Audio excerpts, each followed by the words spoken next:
which had serious implications for efforts to bring a peace agreement to the whole country.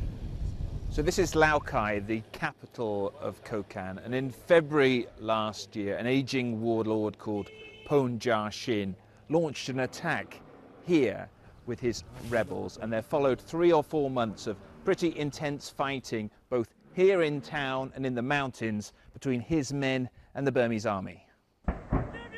With the rebels launching guerrilla attacks, the first few weeks of the war were a disaster for the Burmese army, and more than 100 soldiers were killed. Outside Kokang, few people have a good word to say about rebel leader Ponja Shin. He's seen as both a warlord and a drug baron. My name is Anthony Su. Anthony is an ethnic Kokang and tells us the locals see the rebel chief very differently. He has the courage to ask to demand a federal system, like other minorities. Do you think the people here support or supported Ponja Shin when he came back? Yes, there's 100% sure.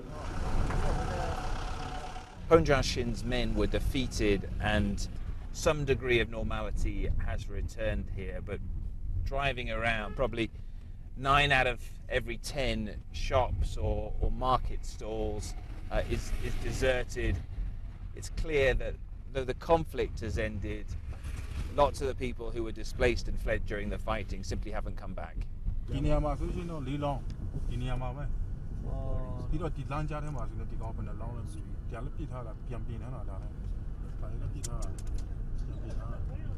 lots of people die in Laokai?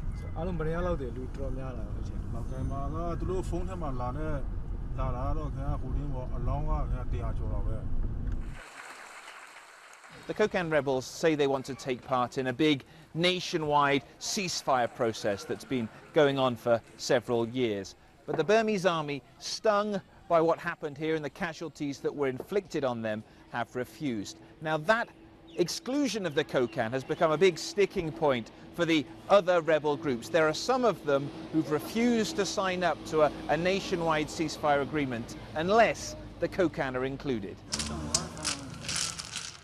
Aung San Suu Kyi will soon be in charge of Myanmar's extremely complex peace process, and one of the first questions she'll have to deal with is whether she tries to include smaller rebel groups like the Kokang despite the army's reservations. It could be one of the first real tests of just how powerful she really is. Jonah Fisher, BBC News, Kokang.